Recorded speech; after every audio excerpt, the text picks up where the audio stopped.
নমস্কার, আমি অমৃতা। আমার চ্যানেলে আপনাদের স্বাগত। আজ আপনাদের পড়ে শোনাব বনফুলের লেখা একটি গল্প, চতুরীলাল। চতুরীলালের নাম আপনারা নিশ্চয়ই শোনেন নাই, আমিও শুনি নাই। সে নিজেই আসিয়া সেদিন নিজের পরিচয় ব্যক্ত করিল। বলিল, তাহার দূর সম্পর্কের কোনো এক আত্মীয় নাকি আমার চিকিৎসায় 2 বৎসর পূর্বে ভালো হইয়া গিয়াছিল। তাহারই সুপারিশে সে আমার নিকট আসিয়াছে নিজের চিকিৎসা করাইবার জন্য। বলিলাম, আপনার হয়েছে কি? চতুরীলাল সহসা হাত দুটি জোর করিয়া ফেলিল। সব কথা বলবার আগে একটা কথা জানতে চাই হুজুর, আপনার ফিস কত? 10 টাকা। 10 টাকা দিতে আমার জিভ বেরিয়ে যাবে ডাক্তারবাবু, কিছু কম করুন। আপনি সত্যিই যদি 10 টাকা দিতে না পারেন, কম করব বই কি। খুব গরিব যদি হন, একেবারেই কিছু নেব না। এই কথায় চতুরীলালের চোখে মুখে যে ভাব পরিস্ফুট হইল, তাহা অপূর্ব। তাহা শ্রদ্ধা, যাহা ভাবিয়াছিলাম তাই ব্যঞ্জক একটা ভাব, এবং চতুরতার এক অবর্ণনীয় সমন্বয়। ঘাড়টা অন্যদিকে ফিরাইয়া স্মিত মুখে সে বাম গুমপ্রপ্রান্তে ধীরে ধীরে তা দিতে লাগিল, অর্থাৎ ভাবিতে লাগিল, অতঃপর কি বলা যায়। আমি আরেকটি রোগী লইয়া পড়িলাম। তাহাকে বিদায় করিয়া চতুরীলালের দিকে চাহিলাম আবার।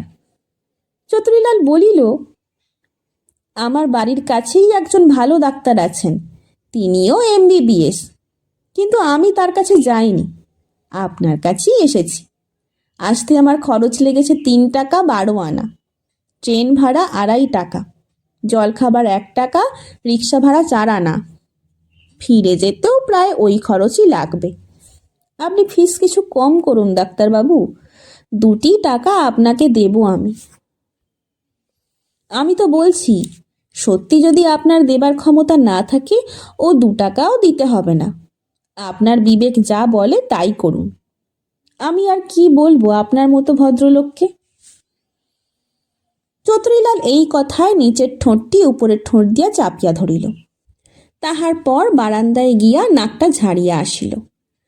তাহার পর স্মিত মুখে বলিল, রাজেন্দ্র সিং আমাকে বলেছিল, আপনি দয়ার সাগর, যে যা দেয় নিয়ে নেন। আগে হয়তো দয়ার সাগর ছিলাম, কিন্তু ক্রমশই জিনিসপত্রের দাম যেরকম বেড়ে যাচ্ছে, তাতে সাগর আর থাকতে পাচ্ছি কই, ডোবা হয়ে যাচ্ছি। চতুরীলাল উচ্ছ্বসিত আনন্দে হো হো করিয়া হাসিয়া উঠিল। ঠিক বলেছেন, সকলেরই অবস্থা সমান। আমার কিছু জমি আছে, ধান মন্দ হয়নি, দামও পেয়েছি, খারাপ নয়, কিন্তু খরচ। চতুরীলালের খরচের বর্ণনা শুনিবার অবকাশ পাইলাম না। পরিচিত এক ভদ্রলোক মোটরযোগে হন্তদন্ত হইয়া উপস্থিত হইলেন। তাহার শালীর নাকি নাভিশ্বাস উঠিয়াছে। ভদ্রলোক চাকুরি করেন, ভালো চাকুরি, ডেপুটি ম্যাজিস্ট্রেট, কিন্তু তাহার স্কন্ধে ডালপালা সমেত গোটা শ্বশুরবাড়িটাই আসিয়া ভর করিয়াছে। তাহারা পাকিস্তানি এবং বাস্তুহারা, বলিবার কিছু নাই। শালীটি আসিয়াই টাইফয়েডে পড়িয়াছে। চতুরীলালকে বলিলাম, আপনি একটু বসুন, আমি আসছি এক্ষুনি। চলিয়া গেলাম। একটা ইঞ্জেকশন দেওয়ার পর ভাগ্যক্রমে শালী সামলাইয়া গেল। ফিরিলাম প্রায় ঘণ্টাখানেক পরে। দেখিলাম চতুরীলাল তখনও বসিয়া আছে। বারান্দায় আরেকটি রোগিণীও আসিয়া জুটিয়াছে। তাহার নাকটা ফোলা, চোখ দুইটি লাল, মুখময় অসংখ্য ছোট ছোট গুটি। মেয়েটি আমাকে দেখিয়া ঘোমটা টানিয়া সরিয়া বসিল। চতুরীলাল বলিল, আপনাকে 5 টাকা দেব ডাক্তারবাবু, নিন, এবার আমার কথা শুনুন। রাগে সর্বাঙ্গ জ্বলিয়া গেল, কিন্তু রাগ প্রকাশ করাটা শোভন নয়। 5 টাকার বেশি দেবার আপনার ক্ষমতা নেই নাকি, সত্যি? চতুরীলাল মুচকি হাসিয়া চুপ করিয়া রহিল। তাহার পর বলিল, আমি রাজেন্দ্র সিংয়ের আত্মীয়, আমাকে কিছু খাতির করবেন না? আমিও উত্তরে মুচকি হাসলাম। আমার হাসি দেখিয়া মরিয়া হইয়া চতুরীলাল বলিল, বেশ, আপনার কথাও থাক, আমার কথাও থাক, 6 টাকা। গনিয়া গনিয়া 6টি টাকা সে আমার সম্মুখে রাখিয়া হাত জোড় করিল। বেশ, কি হয়েছে বলুন। চতুরীলাল তাহার রোগের বিবিধ বর্ণনা শুরু করিল। বর্ণনা শুনিয়া বুঝিলাম চতুরীলাল সম্ভবত বহুমূত্র ব্যাধিতে কাবু হইয়াছেন। প্রস্রাব পরীক্ষা করিলাম, প্রচুর চিনি। খুব খান নাকি? খুব। ছেলেবেলায় খেতে পায়নি, এখন ভগবান মুখ তুলে চেয়েছেন। আপনার আশীর্বাদে খাবার অভাব নেই এখন, খুব খাই। চতুরীলালের মুখ হাস্যোদ্ভাসিত হইয়া উঠিল।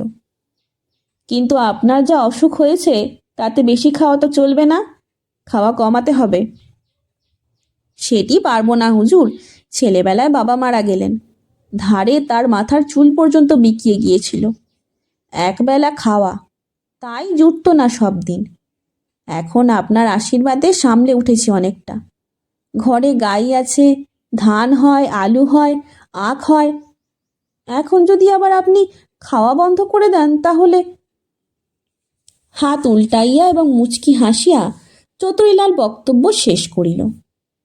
কিছুদিন সংযম করুন, চিনি, ভাত, আলু এই 3টে অন্তত ছেড়ে দিন। ওই 3টেই তো প্রিয় খাদ্য আমার, ও 3টে ছেড়ে দিলে খাবো কি? তাহলে ইঞ্জেকশন নিন, কিন্তু তার আগে আপনার রক্তটা দেখা দরকার, রক্তে চিনির পরিমাণ কত আছে। রক্তেও চিনি থাকে নাকি? থাকে বই কি, রক্তে চিনির পরিমাণ বেশি হলেই তো সেটা পেচ্ছাপ দিয়ে বেরোয়। চতুরীলাল পুনরায় কিছুক্ষণ গুম্ফপ্রান্ত পাকাইয়া অবশেষে বলিল, তার মানে খরচ, অনেক খরচ। রক্ত পরীক্ষা করতেই 16 টাকা লাগবে, তারপর ইঞ্জেকশন পিছু খরচ আছে। রোজ অন্তত একটা করে ইঞ্জেকশন নিতে হবে, বেশ খরচ এতে। তার চেয়ে কিছুদিন সংযম করেই দেখুন না। চতুরীলাল নীরবে গোঁফে তা দিতে লাগল। তাহার পর সহসা আমার হাত 2টি চাপিয়া ধরিয়া বলিল, রক্ত পরীক্ষার জন্য আমি 8 টাকার বেশি দিতে পারবো না, দয়া করুন একটু, করতেই হবে। করিতেই হইল।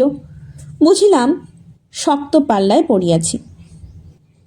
চতুরীলালের রক্ত লইলাম, বলিলাম, আপনি বিকেলে এসে আমার সঙ্গে দেখা করবেন, রক্তটা পরীক্ষা করে তারপর আপনার ব্যবস্থা করব। বারান্দায় যে মেয়েটি এতক্ষণ আধ ঘোমটা দিয়া বসিয়াছিল সে এবার আসিয়া ঘরে ঢুকিল এবং অত্যন্ত নাটকীয় ভঙ্গিতে একেবারে আমার পা 2টা জড়াইয়া ধরিল। বাঁচান বাবু আমাকে। কি হয়েছে বলো আগে, পা ছাড়ো, পা ছাড়ো। পা ছাড়িয়া সে নতমুখে উঠিয়া দাঁড়াইল। ঘোমটা সরাও, দেখি কি হয়েছে। দেখিলাম, সংশয় রহিল না, কি হইয়াছে। সিফিলিস। চতুরীলালও ব্যয়ত আননে তাহার দিকে চাহিয়াছিল। মেয়েটিকে বলিলাম, তোমার যা হয়েছে তা সারাতে গেলে অনেক খরচ করতে হবে, পারবে? মেয়েটি 2টি রূপার বালা আঁচলের তলা হইতে বাহির করিয়া আমার টেবিলের উপর রাখিল। এই আমার যথা সর্বস্ব, এই নিয়ে আমার অসুখটা সারিয়ে দিন আপনি ডাক্তারবাবু। বালা নিয়ে কি করব? আমাকে কিছু দিতে হবে না তোমার, ওষুধের যা ন্যায্য দাম তাই জোগাড় করো। কত দাম? ভালো করে চিকিৎসা করলে প্রায় 50 টাকা পড়বে। তোমার রক্তটাও পরীক্ষা করতে হবে। তার কত লাগবে? 10 টাকা। তাও না হয় আমি ছেড়ে দেব, ওষুধের দাম কিন্তু লাগবেই। মেয়েটি নীরবে অশ্রুমোচন করিতে লাগিল। বালা দুটোর দাম কত? আমি 30 টাকা দিয়ে কিনেছিলাম অনেক দিন আগে, এখন বেচতে গেলে কি দাম পাবো জানি না। চতুরীলাল বলিল, 10 টাকার বেশি কেউ দেবে না, ভিতরে গালা আছে। মেয়েটি আবার আমার পা জড়াইয়া ধরিবার চেষ্টা করিল। তাহাকে নিবৃত্ত করিয়া বলিলাম, তুমি বাইরে বসো, দেখি আমি কি করতে পারি। হাসপাতালে একটা চিঠি লিখে দিচ্ছি, দেখো সেখানে যদি বিনা পয়সায় কোনো ব্যবস্থা হয়। সেখানে গিয়েছিলাম, তারাও টাকা চায়। তবে আর কি হবে? মেয়েটি চোখে আঁচল দিয়া ফুপাইয়া ফুপাইয়া কাঁদিতে লাগিল। কেঁদে কি হবে? আচ্ছা, বাইরে গিয়ে বসো, দেখি কি করতে পারি। কিছুদিন পূর্বে এক বিলাতি কোম্পানি কিছু ঔষধ বিনামূল্যে নমুনাস্বরূপ পাঠাইয়াছিল। ভাবিতেছিলাম তাহাই কাজে লাগাইব। সহসা চতুরীলাল বলিয়া উঠিল, আচ্ছা ডাক্তারবাবু, 50 টাকা খরচ করলে ও সেরে যাবে? যাবে। চতুরীলাল পুনরায় বাম গুম্ফপ্রান্ত ধরিয়া টানিতে শুরু করিল। ক্ষণকাল নীরব থাকিয়া বলিল, দিন ওকে ওষুধ, দাম আমি দেব। আপনি? চতুরীলাল কিছু না বলিয়া কোমর হইতে একটি গেঁজে বাহির করিয়া 5খানি 10 টাকার নোট আমার হাতে দিল। হাসিয়া বলিল, মায়া জিনিসটা বড় খারাপ ডাক্তারবাবু, মায়াই ডুবিয়েছে আমাদের। চতুরীলালের মুখে এ প্রকার জ্ঞানগর্ভ কথা শুনিব প্রত্যাশা করি নাই। একটা সন্দেহ হইল। আপনার কেউ হয় নাকি? না, তবে। চতুরীলাল ইতস্তত করিতে লাগিল। খুলেই বলুন না ব্যাপারটা কি? ব্যাপারটা কিছুই নয়, ওর মুখটা আমার মায়ের মতো অনেকটা। তাহার পর গলা খাঁকারি দিয়া বলিল, বাবা মারা যাবার মাসখানেক পরে মাও মারা যান। তখন আমাদের অবস্থা এত খারাপ, মায়ের কোনো চিকিৎসাই করাতে পারিনি। সবিস্ময়ে লক্ষ্য করিলাম চতুরীলালের চোখের কোণে অশ্রু টলমল করিতেছে। শুনছিলেন বনফুলে লেখা একটি গল্প, চতুরীলাল। গল্প পাঠ কেমন লাগছে তা আমাকে কমেন্টের মাধ্যমে জানান। যদি ভালো লাগে তবে লাইক, শেয়ার এবং সাবস্ক্রাইব করে পাশে থাকবেন। ধন্যবাদ। নমস্কার।